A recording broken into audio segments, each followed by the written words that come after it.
Hello बच्चों, welcome to the my YouTube channel educational point. तो स्वागत है आपका मेरे इस नए वीडियो में।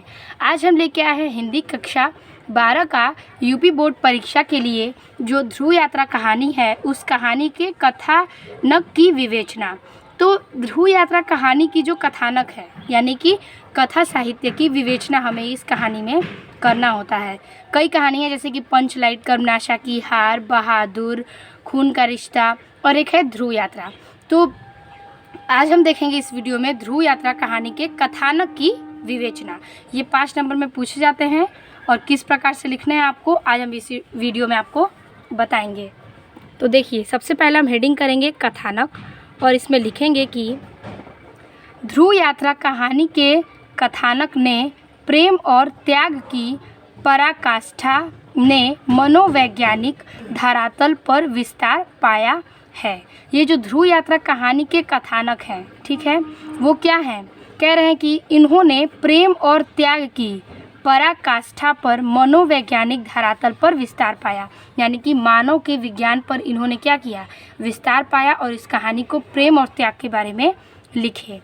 कष्ट की दृष्टि से कथानक अत्यंत संक्षिप्त है, ठीक है। कथ्य की दृष्टि से यानी कि कथा की दृष्टि से कथानक जो है वो अत्यंत ही संक्षिप्त है कि विवाह अथवा संयोग स्त्री पुरुष के प्रेम की पराकाष्ठा अथवा लक्ष्य नहीं है। कह रहा है कि इस कहानी में कि विवाह ही स्त्री और पुरुष के प्रेम की क्या है? एक लक्ष्य ही नहीं है। प्रेम अगर है तो जरूरी नहीं है कि विवाह भी हो। तो यही इस कहानी में कहता है कि विवाह अथवा संयोग स्त्री पुरुष के प्रेम की पराकाष्ठा अथवा लक्ष्य नहीं है, वरन एक दूसरे के यश कीर्ति के मार्ग की बाधा बने बिना, ठीक है। यहाँ पर स्त्री और पुरुष एक दूसरे के यश कीर्ति के मार्ग में बाधा नहीं बने तो प्राप्त चिर वियोग में भी प्रेम की पराकाष्ठा है, ठीक है। तो इसके बाद भी जो चिर वियोग है उसमें भी प्रेम की काष्ठा हो सकती है। तो यही कह रहा है कि स्त्री और पुरुष का जो लक्ष्य है वो सिर्फ प्रेम करने का लक्ष्य ये नहीं है कि वो विवाह ही हो। इसके कहने का तात्पर्य ये है कि अगर कोई इसके यश कीर्ति में बाधा और मार्ग के बीच न आए तो प्रेम जो है वो चिर वियोग से भी प्रेम पराकाष्ठा किया जा सकता है। आगे कह रहा है कि वास्तविक प्रेम दूसरे के लक्ष्य और भावना की पूर्ति के लिए किए गए सर्वस्व त्याग में निहित है। जो वास्तविक प्रेम है यानी कि रियल प्रेम जो है वो एक दूसरे के लक्ष्य और भावना की पूर्ति के लिए किए जाते हैं, ठीक है। वो सर्वस्व त्याग से निहित होता है।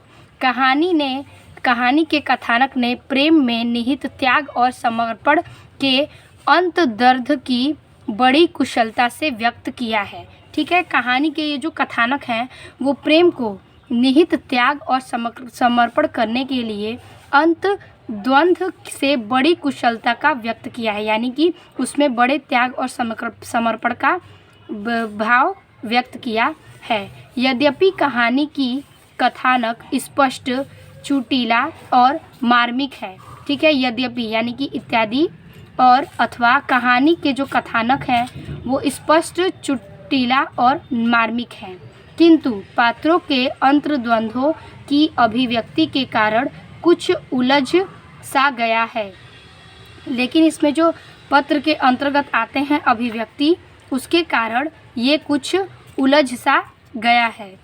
कहानी के कथानक का आरंभ बड़ी तेज गति के साथ हुआ है, ठीक है। इस कहानी का जो आरंभ है वो बहुत ही तेज गति से आरंभ हुआ है, मगर आगे चलकर उसकी गति धीमी होती चली गई है, ठीक है। इस कहानी में स्टार्टिंग में जो प्रेम है वो बहुत ही ज़्यादा हुआ है, उसका समर्पण बहुत ही ज़्यादा हुआ है, लेकिन अंत में आगे चलकर ये क्या हो जाती है? इसकी गति धीमी होने लगती है।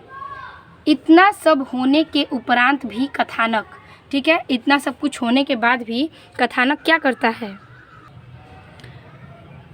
कथानक में पात्रों के वैचारिक मंथन के कारण सर्वत्र कौतूहलता और रोचकता बनी रही है, ठीक है। इतना सब होने के बाद भी उन दोनों में क्या है? पात्रों में विचारक मंथन यानी कि विचार किए जाते हैं और इसके कारण वह सर्वत्र कौतूहलता और रोचकता बनी रहती है। उन दोनों में तालमेल और व्यवहार, त्याग, समर्पण सब कुछ जो है एक सीमित रेखा तक बनी रहती है उन दोनों के बीच। यही कथानक इसमें कहना चाहते हैं। फिर हम आगे देखेंगे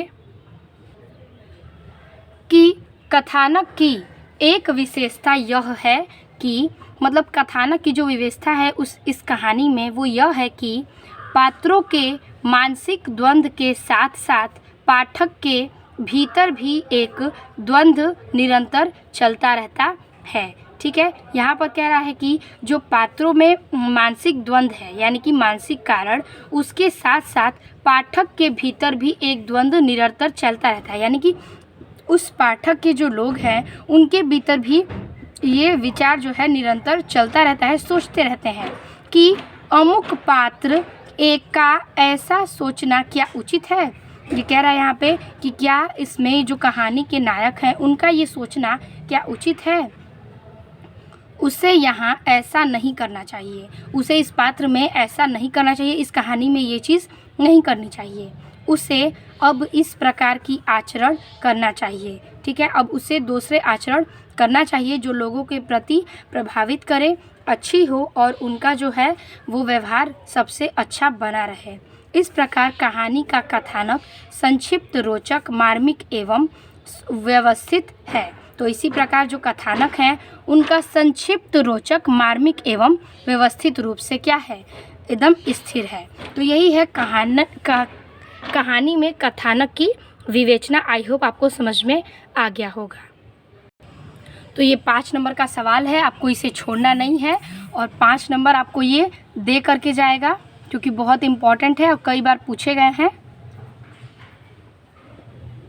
ठीक है, आई होप आपको वीडियो अच्छी लगी हो और समझ में आ गया होगा। वीडियो अच्छी लगी तो दोस्तों को शेयर कीजिए ताकि वो भी इस वीडियो को देख सके। मिलते हैं आपसे अगले और बेहतरीन वीडियो में, तब तक के लिए धन्यवाद।